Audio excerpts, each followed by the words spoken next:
عزیزان محترم، آپ حضرات یہ بات بخوبی جانتے ہیں کہ وہ ہستیاں جنہوں نے امام الاتقیاء، خاتم الانبیاء، ساقی کوثر، شافع محشر، محمد مصطفیٰ احمد مصطفیٰ صلی اللہ علیہ وسلم کو ایمان کی حالت میں دیکھا اور پھر ایمان ہی کی حالت میں ان کی موت آئی، تو ایسے خوش نصیب اور خوش قسمت حضرات کو صحابی رسول کہتے ہیں۔ اور یہ بات بھی روشن کی طرح واضح ہے کہ صحابہ کرام رضوان اللہ علیہم اجمعین دین کی بنیاد ہے، پکے اور سچے دیندار ہے، رضا خدا کے طلبگار ہے، رسول خدا کے تابعدار ہے، دین اسلام کے وفادار ہے، آپس میں مہربان اور کفار پر زوردار ہے، دین کے اول پھیلانے والے ہیں، قرآن کو لکھنے والے بھی ہیں، قرآن کو پڑھنے والے بھی ہیں، قرآن پر عمل کرنے والے بھی ہیں، پھر اسی قرآن کو ہم تک پہنچانے والے بھی ہیں، قرآن کے کاتب بھی ہیں، قرآن کے حافظ بھی ہیں، قرآن کے عالم بھی ہیں، قرآن کے داعی بھی ہیں، قرآن کے مفسر بھی ہیں، قرآن کے مدرس بھی ہیں، قرآن کے معلم بھی ہیں،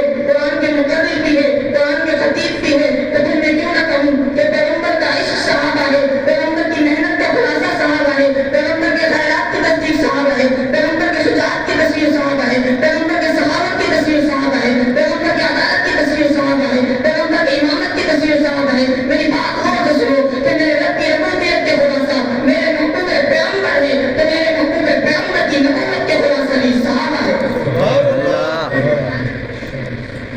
میں اپنی گفتگو کو آگے بڑھاتے ہوئے آپ حضرات سے سوال کرتا ہوں کہ حضور نے انبیاء کو کتنی نمازیں پڑھائی ہیں؟ ایک۔ حضور نے صحابہ کو کتنی نمازیں پڑھائی ہیں؟ 23 سال۔ حضور نے انبیاء کو ایک نماز پڑھائی۔ انبیاء کہتے ہیں ہم نے حضور کے پیچھے ایک نماز پڑھی۔ یہ اعزاز انبیاء کو حاصل ہے کہ انہوں نے حضور کے پیچھے ایک نماز پڑھی۔ آپ امام الانبیاء بن گئے۔ صحابہ نے حضور کے پیچھے زندگی کی ساری نمازیں پڑھی، جو فجر میں حضور کے پیچھے، جو ظہر میں حضور کے پیچھے، عصر میں حضور کے پیچھے، مغرب میں حضور کے پیچھے، عشاء میں حضور کے پیچھے، جنازے میں حضور کے پیچھے، استسقاء میں حضور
ثابت ہے